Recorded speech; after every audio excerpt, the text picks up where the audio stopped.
अच्छा सिला दिया तूने मेरे प्यार का, अच्छा सिला दिया तूने मेरे प्यार का, यार ने ही लूट लिया घर यार का, अच्छा सिला दिया तूने मेरे प्यार का। हाँ जी, राधे राधे, जय श्री कृष्णा, जय Shri Ram. Welcome my YouTube channel उपकार जी 25 में आपका बहुत बहुत स्वागत है। और ये गाना उनके लिए है जो कि बहुत ज़्यादा किसी से प्यार करते हैं, उनके लिए मतलब जान तक भी न्यौछावर करने की वो बात करते हैं। बट होता क्या है, वो जहाँ न्यौछावर करें उससे पहले उन्हीं की जान ले ली जाती है और उनके साथ इतना बुरा कर दिया जाता है कि वो तो यही कहेंगे ना कि प्यार के बदले अगर ऐसा प्यार मिलता है तो फिर कौन प्यार पे विश्वास करेगा, कोई नहीं करेगा। देखिए, मैंने 2 ब्लॉग बनाए हैं, एक लव मैरिज पे भी बनाया है, एक फिर लव मैरिज पे क्या हुआ है, जो सौरभ और साहिल मुस्कान का भी ब्लॉग बनाया है। तो ये सब जो आजकल घटनाएँ हो रही है ना, इनको देख के लोगों का प्यार पे से भी विश्वास उठ गया है। किसका बिलीव करा जाए? देखिए कि हम किसी के मतलब अंदर दिल में तो झाँक के देख नहीं सकते ना कि किसके दिल में क्या चल रहा है। लोग बाग इतनी मीठी-मीठी बातें करके लोग बागों को इतना पागल बना देते हैं कि वो मतलब इतना तक घिनौना अपराध कर जाते हैं साथ में मिलके कि वो ये भी नहीं सोचते कि इसका अंजाम क्या होगा। लव मैरिज कर रहे हो उसके बाद भी आप किसी के प्यार के लिए किसी के प्यार को मार रहे हो और उससे मतलब ज़िंदगी से ही आप निजात दिला रहे हैं, तो ये तो प्यार वाली बात नहीं हुई है ना। देखिए, धोखा करना किसी के साथ आप ठीक है, आप कह के धोखा कर रहे हो ना, वो बात अलग है। आप कह दो कि मुझे है ना अब आपके साथ नहीं रहना, तो वो ज़्यादा अच्छा है। बट अगर किसी के साथ झूठा प्यार दिखा के और उसे धोखा दे रहे हैं, वो बहुत बेकार है। क्योंकि देखिए, सामने वाला तो आपसे है ना सच्ची में प्यार कर रहा है ना, तो खाँसी तो ठीक हो गई बट खराश नहीं जा रही गले की। तो सामने वाला तो आपसे सच्ची में ही प्यार कर रहा है ना, उसे तो नहीं पता है ना तुम्हारे दिल में क्या चल रहा है और तुम सामने वाले की फीलिंग से खेल रहे हो, तो ये बहुत गलत है। आप भले से उसे धोखा दे दीजिए, कह के धोखा दीजिए, बट प्यार का दिखावा करके किसी को धोखा देना, किसी को मतलब झूठा बिलीव देना, वो तो सबसे ज़्यादा बेकार है। उसमें तो आप उसकी लाइफ से खेल रहे हैं, मतलब ना तो उसे अपना होने दे रहे हैं, ना किसी और का होने दे रहे हैं, तो ये तो बहुत गलत है ना। आप अगर उससे कह दो कि नहीं मुझे आपसे प्यार नहीं है, मुझे आपसे अलग होना है, तो कम से कम वो आपके बारे में सोचना छोड़ देगा, मूव ऑन कर पाएगा, लाइफ में आगे जा पाएगा। बट जो झूठा प्यार दिखा के किसी को पागल बनाते हैं ना, उनका वक्त बर्बाद करते हैं, उनसे ज़्यादा तो गलत कोई हो ही नहीं सकता। वो तो प्यार को ही प्यार नहीं समझ के मतलब दिखावा कर रहे हैं, वो तो दिखावा करके सामने वाले को पागल बना रहे हैं और इसकी फीलिंग्स से खेल रहे हैं और ऐसी फीलिंग से खेल रहे हैं कि उनकी जान ही ले रहे हैं। क्या होता है? सौरभ और उसके केस में यही तो होता है। उनका वीडियो जो आ रहा है थोड़े दिन पहले, वो दोनों ऐसे नाच रहे थे दोनों, लग रहा था कि ये मतलब इसकी वाइफ़ ऐसे हत्या भी कर सकती है। उनको देख के तो ऐसा लग रहा था कितना प्यारा कपल है। दोनों इतना खुश होके नाच रहे थे। इतना दिखावा कर कैसे लेते हैं लोग? मुझे तो समझ में ही नहीं आता। इतना थोड़ी ना हो सकता है। अरे एक्टर भी फेल हो जाए इनके आगे तो, कि तुम इतना हँस रहे हो, नाच रहे हो और थोड़े दिन बाद में उसी के तुम टुकड़े-टुकड़े करके ड्रम में डाल के उसे सीमेंट डाल के उसे पैक कर रहे हैं। अरे बाप रे! कैसे कर लेते हैं ये सब लोग? भगवान जाने कैसा दिल होगा उनका। अब क्या करोगे आप? अब आपको पति का प्यार भी गया, आपको प्रेमी का प्यार भी गया। अब इसमें सबसे ज़्यादा भुगतना पड़ा है ना तो उस छोटी-सी मासूम सी बच्ची को। कि उसने क्या गलती की थी? कि आपके घर में पैदा करके उसने गलती कर दी? ऐसे माँ-बाप उसे मिलेंगे।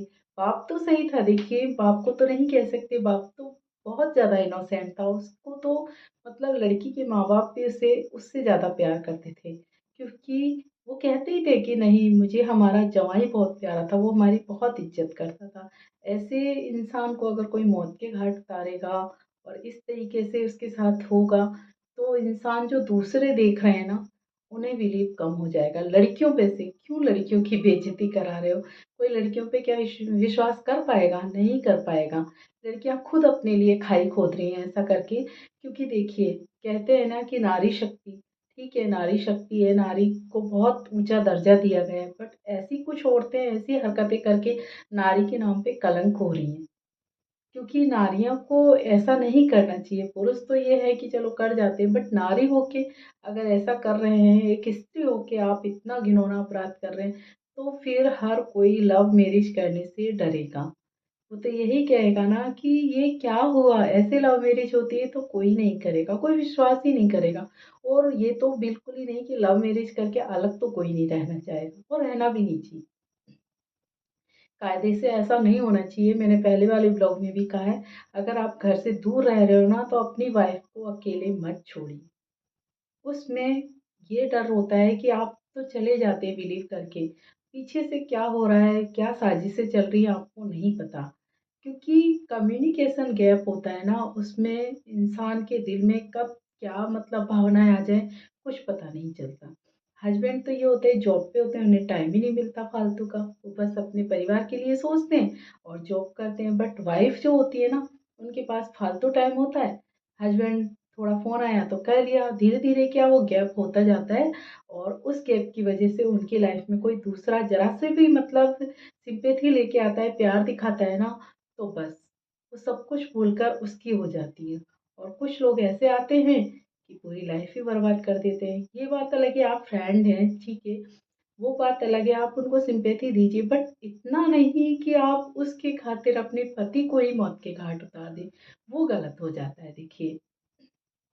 क्योंकि आपने उस पति को मारा है जो आपके लिए अपनी पूरे घरवार को छोड़कर आपसे लव मैरिज की थी उसने, इस बिलीव पे कि नहीं, वो उसे बहुत ज़्यादा प्यार करती होगी। इसी विश्वास पे तो आए थे ना वो, और अच्छी खासी नौकरी थी, फिर भी आपने उन्हें मार दिया। ये तो बहुत गलत होता है। तो मैंने ये ब्लॉग में फिर से वही बात ले ली है, और इसके अलावा भी मैं बता देती हूँ थोड़ा, क्योंकि सौरभ और की तो मैं बता ही चुकी हूँ पहले वाले ब्लॉग में। मैं और लड़कों से भी कहना चाहूँगी, देखिए लड़कियों फिर भी लड़कों से कहना चाह रही हूँ कि देखिए, आपके माँ-बाप भी आपके साथ हैं, उनकी भी भावनाएँ आपसे जुड़ी हुई हैं, आपके लिए उन्होंने भी बहुत सपने देखे हैं। क्योंकि आप अगर गलत लड़की के साथ में, गलत चक्कर में पड़कर अगर आप ऐसा डिसीज़न ले लेते हैं अलग रहने का, तो थोड़ा माँ-बाप के बारे में भी सोचिए। आप तो चले जाएँगे, बट पीछे से आपके माँ-बाप कितना तड़पेंगे, कितना उन्हें दुःख होगा, ये भी ज़रा सोचिए। कोई लड़की कह रही है ना कि नहीं मैं तो अलग ही रहूँगी, ठीक है अलग रहते हैं ना, तो साथ में रहते हो ना तो अलग रह सकते हो। बट आप अगर बाहर जॉब करते हो, फिर वाइफ अकेली रह रही है ना, तो संभल के रहिए। कुछ भी गलत हो सकता है, गलत ना हो उससे पहले संभल जाइए। शादी करिए, लव मैरिज करिए, अरेंज मैरिज करिए, वो बात अलग है। बट इतनी छूट मत दीजिए अपनी वाइफ को कि आप उन पे ध्यान ही नहीं दें, और उनके दिलो-दिमाग पे कौन है, क्या उनके अंदर चल रहा है, ये भी सोच के रखिए। क्योंकि आपने तो विश्वास करके खाना खा लिया, और उसमें उन्होंने क्या किया, बेहोशी की दवा मिला दी और इस तरीके से कर दिया, तो बहुत गलत होता है ऐसे। तो मैं यही कहना चाहूँगी हर लड़के से, देखिए आप जितना प्यार अपनी गर्लफ्रेंड या वाइफ़ से करते हैं ना, उतना अपने माँ-बाप से भी करिए। माँ-बाप कभी आपके लिए गलत नहीं सोचेंगे। कभी सुना है किसी माँ-बाप ने अपनी औलाद को मार दिया? बिल्कुल नहीं, बहुत कम कोई केस ऐसा हुआ होगा जिसमें हो गया होगा, वरना नहीं। वाइफ़ ने बहुत धोखे दिए हैं, वो ज़रूर कर सकती है, बट माँ नहीं, बाप नहीं। उन्होंने पैदा किया है आपको, वो आपके ज़्यादा सगे हैं। उनकी बात सुनिए, वो इसीलिए कहते हैं, उन्होंने दुनिया देखी है कि आप ठीक है किसी से शादी कर रहे हैं, सँभल कर रहिए, पर इतना नहीं अंधा विश्वास मत करिए किसी पे, जिससे कि आप तो चले जाएँ, पीछे से पूरे परिवार को दुखी करके चले जाएँ। तो आई होप आज के लिए इतना ही, ध्यान रखिए अपना, और ऐसा ना हो उससे पहले सँभल जाइए। तब तक के लिए राधे राधे, जय श्री कृष्णा, जय Shri Ram, take care, bye bye.